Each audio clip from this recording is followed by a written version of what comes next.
Everyone, welcome back to my YouTube channel. कैसे हो आप सब? आई होप कि आप सब बहुत अच्छे होंगे और स्वस्थ होंगे।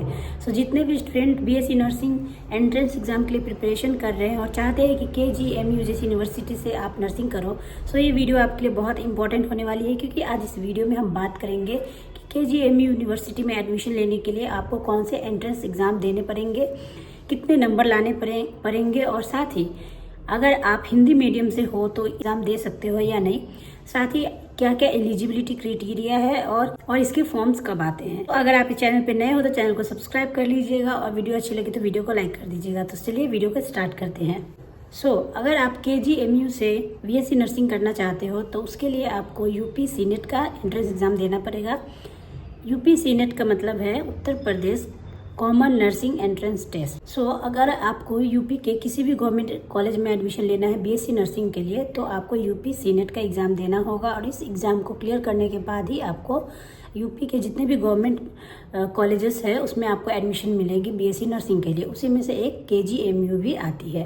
पहले केजीएमयू का एक अलग से एंट्रेंस एग्ज़ाम होता था, वो एंट्रेंस एग्ज़ाम नहीं होता है। अभी यूपी सीनेट के थ्रू ही आपका एडमिशन केजीएमयू में भी होगा। बेसिकली यहाँ पे जितने भी कॉलेज है, जितने भी यूपी के जितने भी गवर्नमेंट कॉलेजेस है, वहाँ पे अगर बीएससी नर्सिंग आपको करनी है तो आपको यूपी सीनेट का एग्ज़ाम क्लियर करना पड़ेगा। इसी के थ्रू आपको वहाँ के कॉलेज में एडमिशन मिलेगा। सिलेबस क्या पूछे जाते हैं इस एग्ज़ाम में? इसमें जो आपका 11th और 12th का जो भी सब्जेक्ट रहा है, केमिस्ट्री, फिजिक्स, बायोलॉजी, इंग्लिश, वहीं से सारे सवाल आते हैं। तो 11th और 12th के ही सिलेबस यहाँ पे पूछे जाते हैं। ठीक है, अभी नेक्स्ट बात करते हैं इसकी एलिजिबिलिटी क्या है, कौन इसको इस एंट्रेंस एग्ज़ाम को दे सकता है। इस एग्ज़ाम को देने के लिए जो कैंडिडेट है वो मेल, फीमेल, गर्ल्स, बॉयज़ सारे दे सकते हैं। मैरिड हो, अनमैरिड हो वो भी दे सकते हैं। जो अभी क्लास 12th में है वो भी दे सकते हैं। साथ ही जो पहले पास आउट हो चुके हैं, अगर उन्होंने कुछ और कोर्स भी कर रखे हैं, अगर देना चाहते हैं इस एंट्रेंस एग्ज़ाम को तो आप दे सकते हो। ठीक है, आपकी जो मिनिमम एज है वो 17 ईयर्स होनी चाहिए। 31 दिसंबर 2026 ये जो है साल, तब तक के लिए आपका 17 ईयर्स जो है मिनिमम होने चाहिए। साथ ही में आपके जो सब्जेक्ट है 11-12 में आपका जो सब्जेक्ट है वो फिजिक्स, केमिस्ट्री, बायोलॉजी और इंग्लिश मैंडेटरी है। अगर बायोलॉजी आपका एडिशनल सब्जेक्ट है, मेन सब्जेक्ट नहीं है, तो भी आप एग्ज़ाम को दे सकते हो। अगर आपका बायोलॉजी मेन सब्जेक्ट है तो भी आप एग्ज़ाम को दे सकते हो। ठीक है, अगर एडिशनल है बायोलॉजी तो भी दे सकते हो, अगर मेन है तो भी दे सकते हो। बट जो इंग्लिश है वो आपका सब्जेक्ट होना ही चाहिए, वो मैंडेटरी है। ठीक है, साथ ही में इसमें जो परसेंटेज है 11-12 में वो आपके होने चाहिए। अगर आप SC, ST एंड OBC में आते हो तो आपके लिए मिनिमम जो परसेंटेज है वो है 40%। और अगर आप जनरल कैटेगरी में आते हो तो उसके लिए परसेंटेज है मिनिमम 45%।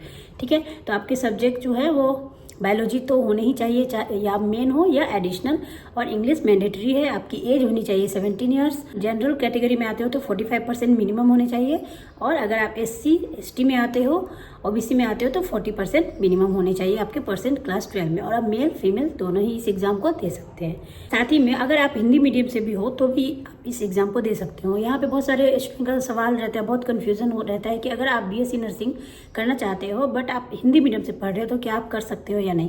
आप कर सकते हो। ये एग्ज़ाम जो है वो हिंदी मीडियम स्टूडेंट भी दे सकते हैं। इसके लिए कोई ऐसा नहीं कि आपको इंग्लिश मीडियम से ही होना है। ठीक है, बाद में जाके कॉलेज में, क्योंकि BSc नर्सिंग में सारे जो होते हैं और बुक्स वगैरह ये सारे इंग्लिश में होते हैं तो आपको थोड़ी सी डिफ़िकल्टी आएगी। अभी हम बात करते हैं कि इसका क्वेश्चन पैटर्न कैसा रहता है। ठीक है, इसमें टोटल आपको पूछे जाएंगे 120 सवाल। ठीक है, आपके 120 क्वेश्चन रहते हैं, 1 मार्क रहता है ईच क्वेश्चन का। ठीक है, जो सब्जेक्ट रहते हैं वो 5 सब्जेक्ट रहते हैं, physics, chemistry, biology, nursing aptitude and English. ठीक है, तो 24 मार्क्स का ईच सब्जेक्ट होता है। तो फिजिक्स भी 24 मार्क्स, केमिस्ट्री भी 24 marks, biology, English and nursing aptitude सारे 24 मार्क्स के होते हैं, और एक क्वेश्चन के 1 मार्क होते हैं यहाँ पे। ठीक है, और इसके लिए आपको टोटल 2 घंटे मिलेंगे, 2 आवर्स मिलेंगे आपको एग्ज़ाम अटेंड करने के लिए। और ये एग्ज़ाम जो है वो ऑफलाइन एग्ज़ाम होता है, ये कंप्यूटर बेस्ड एग्ज़ाम नहीं रहता है। आपको ये OMR सीट पे देना है एग्ज़ाम। ठीक है, अब बात करते हैं हम कि इसका जो फॉर्म है वो कब मिलता है। तो इसका जो फॉर्म है वो मार्च के एंड में मिल जाएगा आपको, या अप्रैल के फर्स्ट वीक में मिल जाएगा। मार्च एंड से अप्रैल फर्स्ट वीक तक इसका फॉर्म आ जाता है। साथ ही में जो इसका एंट्रेंस एग्ज़ाम है वो जून के फर्स्ट वीक में होता है, और सारे काउंसलिंग जो है अगस्त से पहले कंप्लीट करा दी जाती है और अगस्त से इसका सेशन स्टार्ट हो जाता है। ठीक है। सो अगर आप यूपी सीनेट क्लियर कर लोगे तो यूपी के जितने भी कॉलेज है, जितने भी गवर्नमेंट कॉलेज है, उसमें आपका एडमिशन होगा। बट KGMU में एडमिशन के लिए आपको कितना मार्क्स चाहिए, कितना रैंक आप लाओगे तो इस यूनिवर्सिटी में आपका एडमिशन हो सकता है। ठीक है।